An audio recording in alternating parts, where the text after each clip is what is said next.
Whether you're a true crime junkie or just getting into it, I've got the perfect show for you. Crime House True Crime Stories, a Crime House Studios original. Every Monday, you'll go on an in-depth journey through two of the most notorious true crime cases from that week in history, all linked by a common theme. From infamous serial killers and mysterious disappearances to unsolved murders, we're bringing you the defining events that shaped true crime, both past and present. Each episode dives into the stories behind the headlines, featuring high-profile cases from past and present, including the murder of Gabby Petito, the kidnapping of Elizabeth Smart, the Heaven's Gate cult tragedy, and so much more.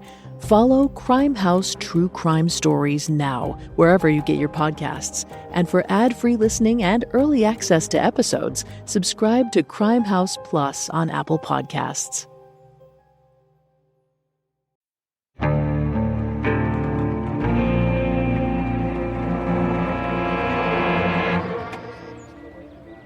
It's September 1984 in El Paso, Texas.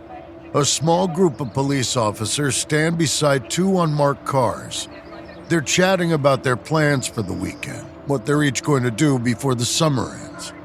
It's light talk, but it feels a little forced. Beneath their laughter, the mood is tense. The reason for their tension arrives with one of the cop's colleagues.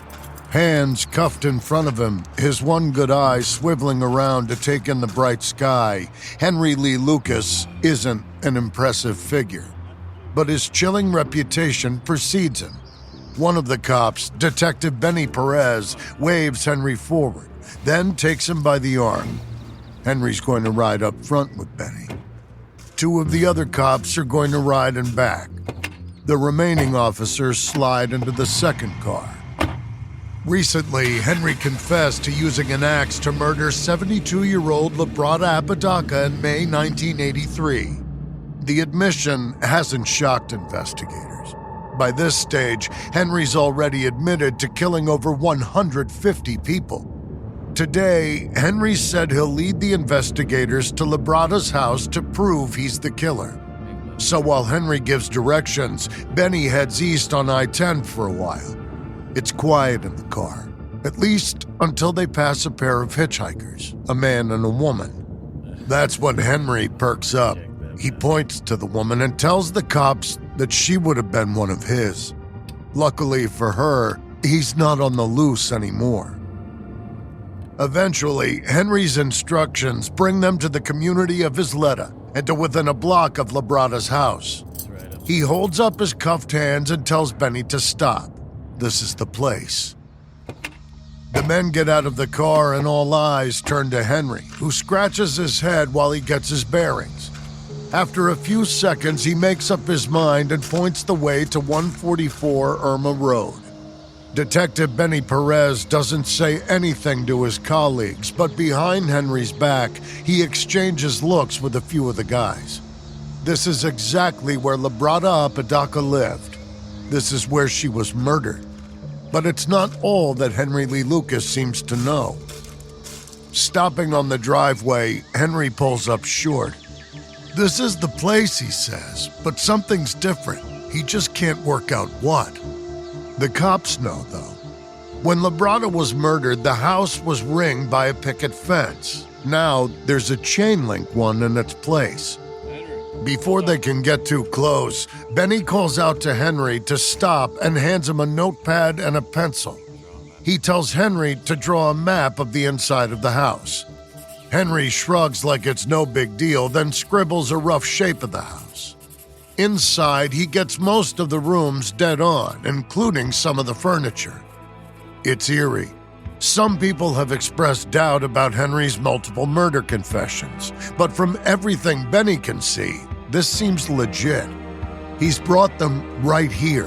How could this possibly be a hoax?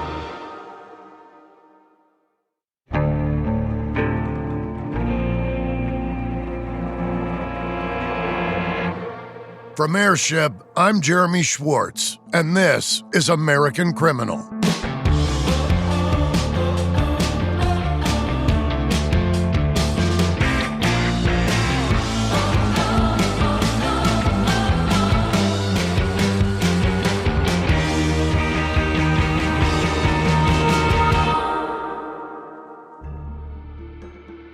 In 1986, Henry Lee Lucas's confession to the murder of Labrada Apodaca was thrown out of court.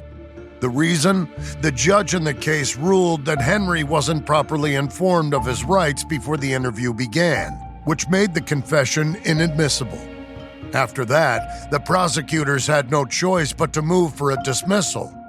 Because there was no other evidence in the case, Henry's confession was all they had. But by that stage, it was a familiar story. Although Henry had garnered national attention for confessing to hundreds of murders around the country, he'd eventually recanted, saying the whole thing was a lie, that he'd only said those things to make the police happy. Some of the specific crimes he confessed to were blatantly not Henry's. Murders that happened when he was hundreds of miles away, for instance.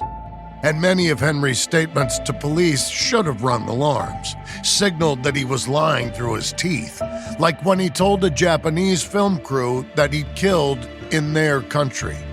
When asked how he got to Japan to commit the murder, Henry smirked and said he drove. Still, some of the convictions against Henry stuck, including 3 of the murders he was tied to through physical evidence. So he remained behind bars until the end of his life, with some people still convinced that Henry Lee Lucas was the worst serial killer who'd ever lived. And then there was Henry's lover and alleged partner in crime, Otis Toole. Like Henry, he'd confessed to taking part in a murder spree across the United States, which plenty of people ate up. But then, when he confessed to killing little Adam Walsh, the one murder he actually committed, he wasn't believed. So, how did all of this happen? How could so many people trained to seek out and catch the liars and cheats be so easily hoodwinked? Here to talk about the psychology of false confessions and their impact on the criminal justice system is distinguished professor in the Department of Criminology, Law, and Society at George Mason University, Dr. Allison Redlich.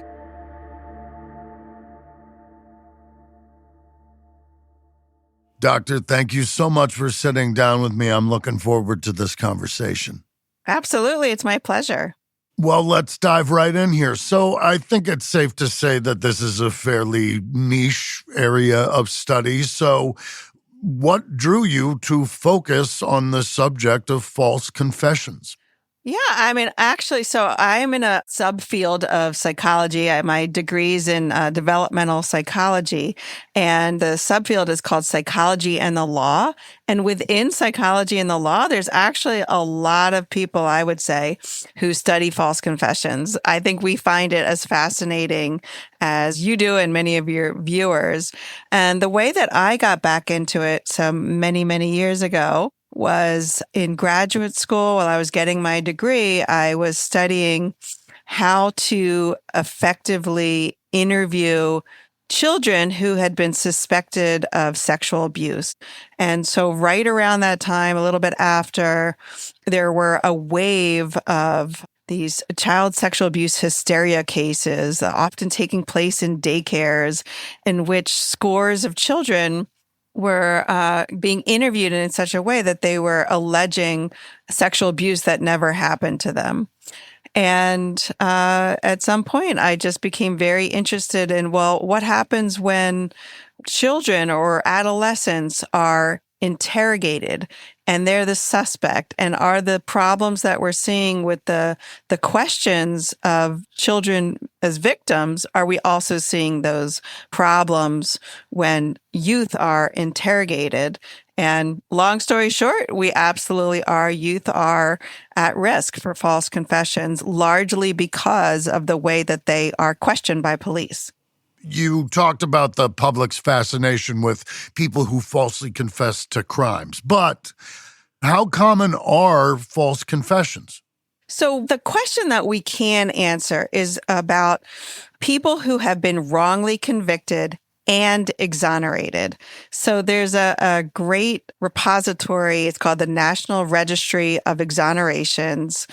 It's been around for, I'm not sure, a decade and a half or something, but they catalog known wrongful convictions. So among known wrongful convictions, false confessions are much more common than I think people would expect. So the Innocence Project, which many of your viewers may be familiar with, is probably the most famous project that exonerates people. They rely on DNA to exonerate people. So among DNA exonerations, nearly 30% of people who've been exonerated through DNA are people who had given false confessions. When we look at the larger subset of exonerations, which is over 3,500 right now in the National Registry, about 12 to 13% of those DNA, non-DNA exonerations are people who gave false confessions. And what's even more surprising is that when we look at exonerations for people who were wrongly convicted of murder, it's much larger percents of false confessions. So in the Innocence Project data set, about 61% of those exonerated of murder had given a false confession. And it also rises in the non-DNA cases as well. Do you find there to be a racial disparity in terms of the balance in the number of wrongful convictions, coerced confessions, exonerations, imprisonment? So that's an excellent question. And there needs to be a lot more research on this topic, given what we know about all of the disparities, racial disparities in the criminal justice system. What I can tell you is that certainly people of color are overrepresented in the National Registry of Exonerations. However, my understanding is that they look somewhat similar to their rates of people in prison. So they're both overrepresented among prisoners and overrepresented among people who've been wrongly convicted and exonerated for those crimes. Again, it's that subset of cases that we know about. And then we don't know about all of the cases of many, many people, I'm sure, who have been wrongly convicted, but not yet or maybe never exonerated. Among people who've given false confessions, again, there's just not enough research to say that race plays a role in this. There is a little bit of research, but not nearly enough.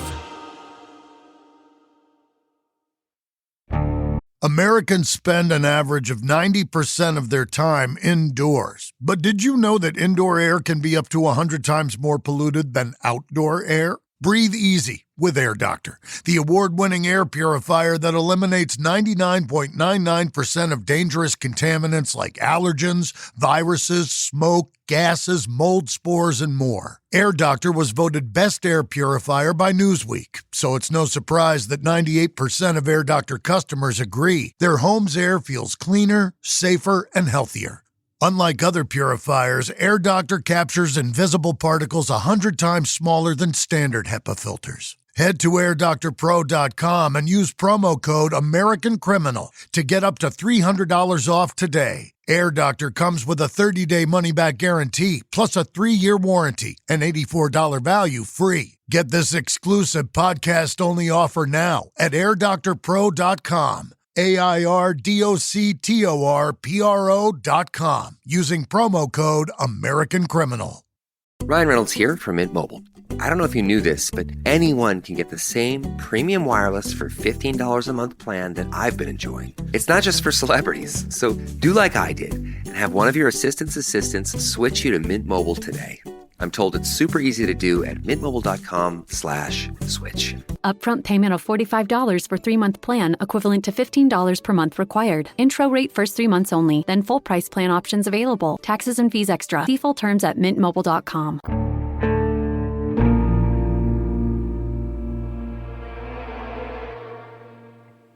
Well, let's talk about the psychology behind it then. Why would a person admit to committing a crime that they had nothing to do with? So when myself and others like me go into a court of law and serve as expert witnesses, where we're trying to explain to juries and judges why people would give a false confession and oftentimes confess to a heinous crime like murder that they didn't commit. We talk about two different types of factors. There's situational risk factors and dispositional risk factors.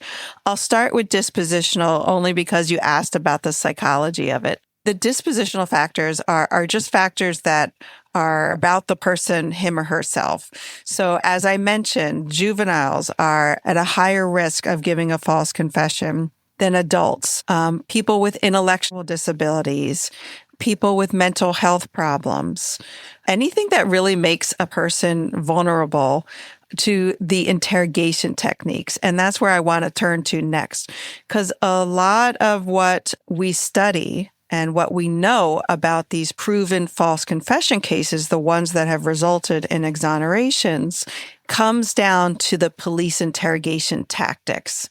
And I think that none of us are immune. I always say that I don't think I'm immune, given the right circumstances, to giving a false confession, even though I am an expert on false confessions.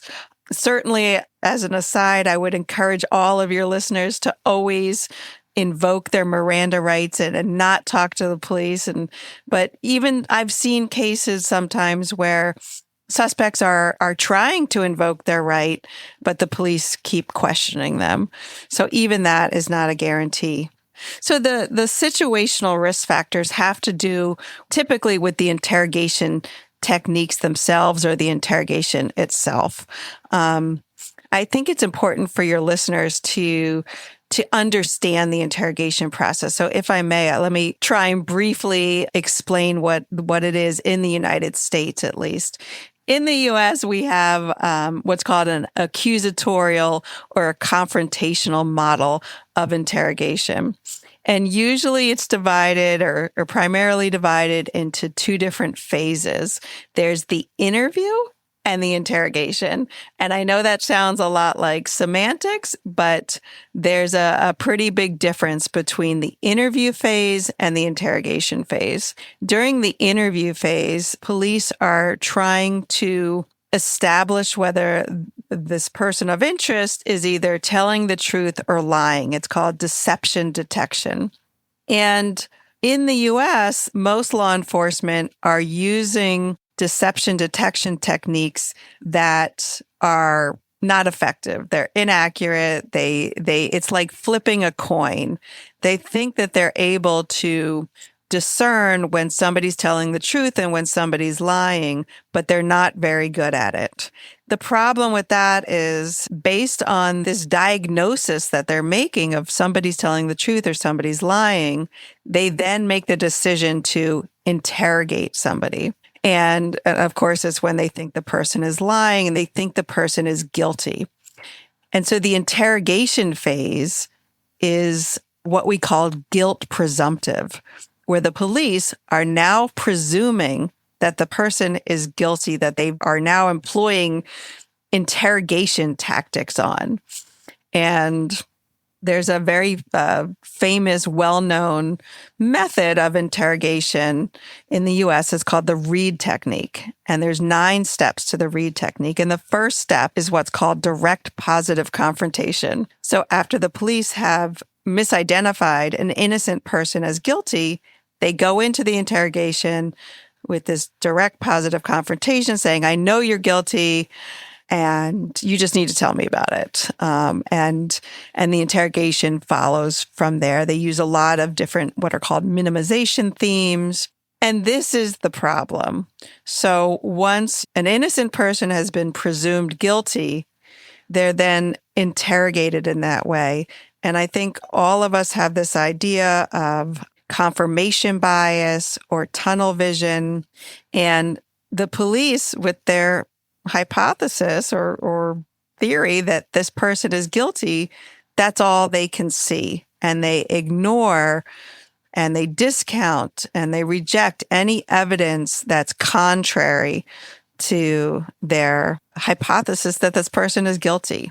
I know I said that very quickly, but that's how false confessions, in a nutshell, are produced.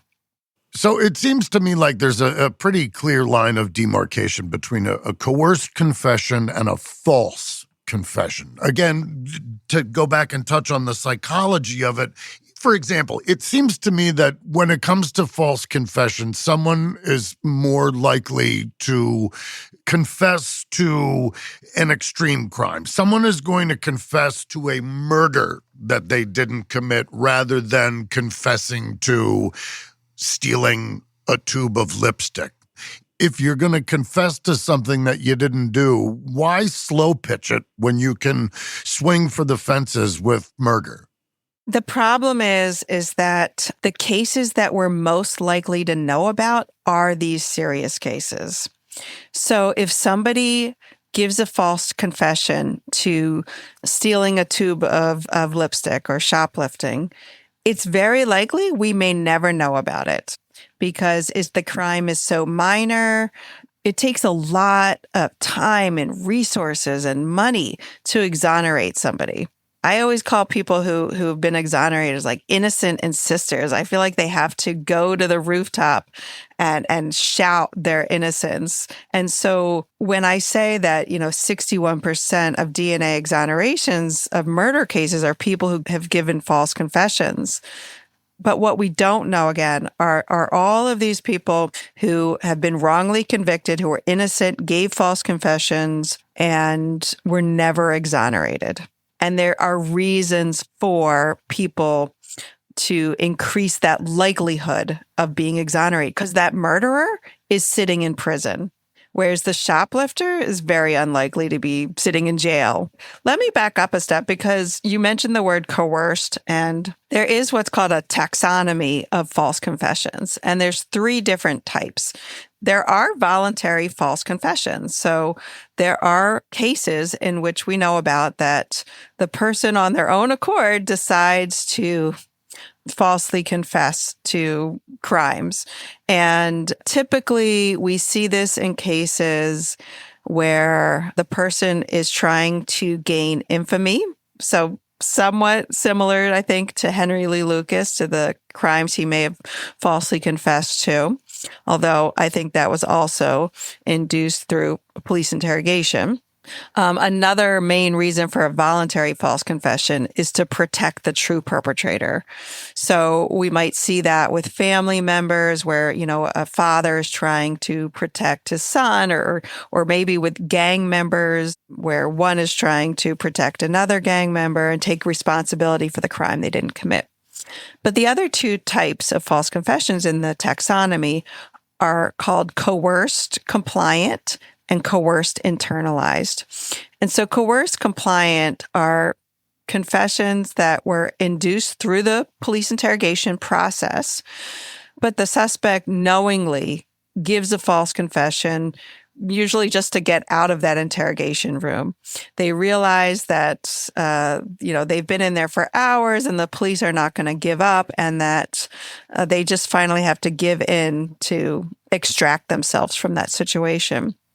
In contrast, coerced internalized are also coerced through the police interrogation process, but the suspect, comes to temporarily believe that they committed the crime and they don't realize they're innocent. So the police are able to convince them that it must have been you. There's no other explanation. And oftentimes, one of the techniques that are used and that are common among false confession cases that we know about is a legal and permissible interrogation tactic of using trickery and deception, or in other words, lying to suspects. So police are allowed to lie to suspects. They're allowed to claim that they have evidence against you that doesn't exist. And what this does is causes a lot of confusion and can lead to these internalized false confessions where the person comes to temporarily believe that they committed the crime when they didn't. So one good example is the case of Marty Tankleff, who was wrongly convicted for about 18 years before being exonerated. And he was convicted of murdering his parents. And during the interrogation, he was told that his father woke up from the coma and said that it was him. And eventually, Marty, who was 17 years old at the time, falsely confessed. And that was never true. His father never woke up. This is a weird thing I never realized. Over 4% of Murderpedia entries are related to life insurance. So that's over 600 murders a year in the United States, with life insurance being the motive. So get some really good insurance. Do it at SelectQuote. SelectQuote is one of America's leading insurance brokers with nearly 40 years of experience, helping over 2 million customers find over $700 billion in coverage since 1985. Now, other insurance and brokers offer impersonal, one-size-fits-all policies that may cost you more and cover you less, while SelectQuote can help you find the right policy for you. Been worried about trying to fit shopping for life insurance into a busy schedule? Well, in as little as 15 minutes, a SelectQuote licensed insurance agent can tailor a life insurance policy to your family's needs and budget. And have you been concerned about the cost of life insurance? Well, it's more affordable than you think with SelectQuote, with some policies costing less than $1 a day. Plus, if you're in good health, they work with carriers that can get you same-day coverage with no medical exam required. Head to SelectQuote.com and a licensed insurance agent will call you right away with the right policy for your life and your budget. SelectQuote. They shop, you save. Get the right life insurance for you for less at SelectQuote.com/American Criminal. Go to SelectQuote.com/American Criminal today to get started. That's SelectQuote.com/American Criminal. If you run a small business, there's nothing small about it. As a business owner, I get it. My business is and always has been completely consuming since I started. Every day there's a new decision to make, and even the smallest ones feel gigantic. Something that can help this whole process not feel so daunting is the right platform that has all the tools you need to be successful. Well, guess what? It exists, and it's called Shopify.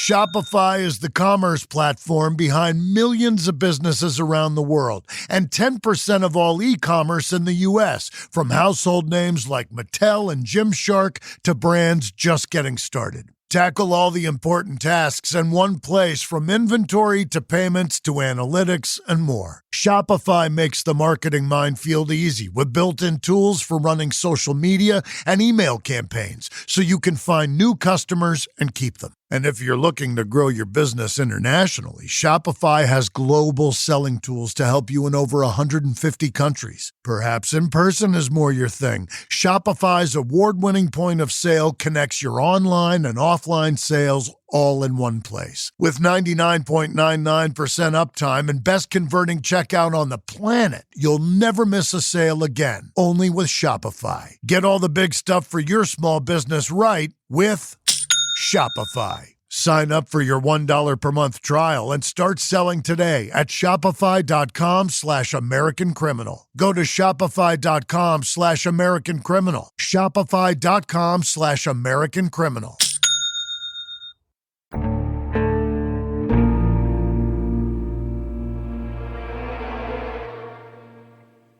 It's interesting because you said that some people just want to get out of the interrogation room, where it seems like Henry Lee Lucas, the interrogation room was like having a day pass. Every time he confessed to something, they gave him a cheeseburger.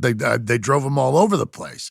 Now we have DNA evidence that we can put in place, and it's a lot easier to weed out the guilty from the non-guilty. So do you feel that there has been a shift in law enforcement from, say, 30 years ago to now because of the technology that exists to prove someone's innocence, that it's more difficult to falsely accuse somebody of something? So DNA is only available in about 10% of crimes, unfortunately. So it is a very good way to sort between people who are guilty and innocent, for the most part. But even there are problems still within DNA analysis, and it's not always as clean and perfect as we'd want it to be. So that is an excellent question. I think A part of the problem with the United States criminal justice system and police agencies in particular is that there's over 18,000 police agencies. And there's not a lot of oversight, and they just pretty much follow their own models. And so trying to implement national reforms certainly is very difficult. There have been some statewide reforms. There's no kind of commonality, if you will, between the police interrogation. So I think that for the most part, most police agencies in the United States are using the accusatorial model. They're this very controversial model. They're not very up on all of the research. They may have never experienced a wrongful conviction due to a false confession. I think they're about 94% of police agencies are considered small. So we often talk about large police agencies like the LAPD or the NYPD, but most are like less than 100 police officers, 94%. So I'm not sure how much progress we have made in the past 30 years when I consider those kinds of factors. On the other hand, we are starting to see reform. Based on all of these wrongful convictions, false confessions that we know about, and the Innocence Project has been an absolute leader in pushing these policies and reforms. So now, for example, about at least 9 states, with some others considering it, have banned the use of trickery and deception, lying to suspects with minors. There's about 27 states that now mandate the recording of certain interrogations. It's usually not all interrogations. It might be interrogations of murders or interrogations that involve youth or something along those lines. But we are starting to see some reforms. What we haven't really seen wholesale is what many other Westernized countries have done, like many countries in Europe and New Zealand and Australia, is that they've changed their entire model of interrogation. So they no longer use that accusatorial model. They do something called the information gathering model. And I'll try to just be brief about it, but instead of making confession the goal of the questioning, they're making information gathering the goal, and they're not relying on those cues to deception that have been shown through decades of science to not be diagnostic indicators of whether somebody's telling the truth or lying.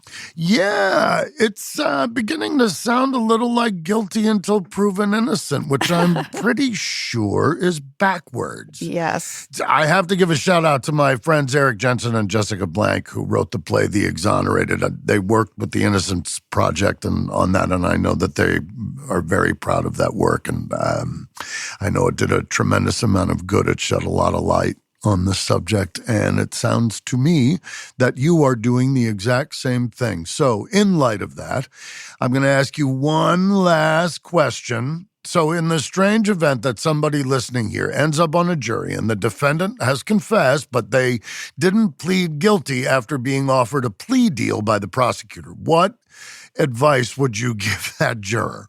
Okay, well, I think jurors, my advice to all the potential jurors out there is absolutely pay attention to all of the evidence. I mean, that's your role as a juror, and that's the way you're going to come to a fair and judicious verdict. But I would see this as a red flag. I should also know, I'm not a lawyer, but I'm not sure that the jury would even know about if the defendant rejected a plea offer. This might be something that the judge may or may not allow the jury to hear.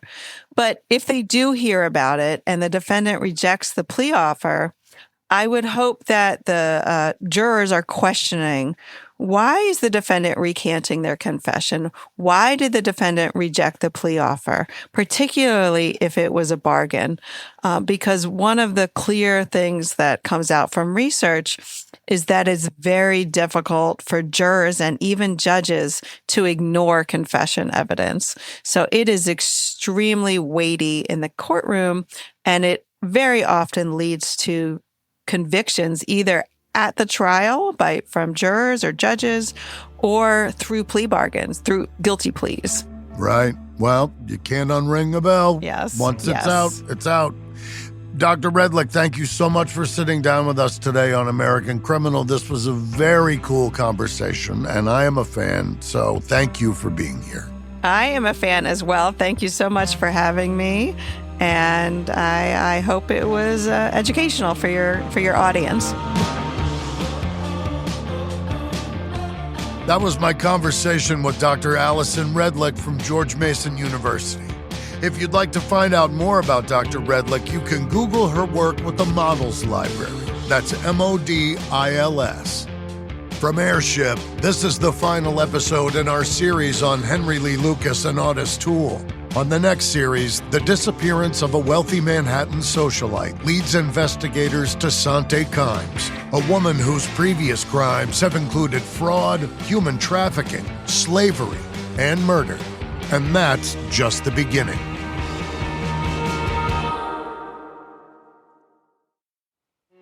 We use many different sources while preparing this episode. A few we can recommend are Bringing Adam Home by Les Standiford and Joe Matthews, The Confessions of Henry Lee Lucas by Mike Cox, and the documentary series The Confession Killer. This episode may contain reenactments or dramatized details, and while in some cases we can't know exactly what happened, all our dramatizations are based on historical research. American Criminal is hosted, edited, and executive produced by me, Jeremy Schwartz. Audio editing by Mohammed Shazi. Sound design by Matthew Filler. Music by Thrum. This episode is written and researched by Joel Callan. Managing producer Emily Burke. Executive producers are Joel Callan, William Simpson, and Lindsey Graham for Airship.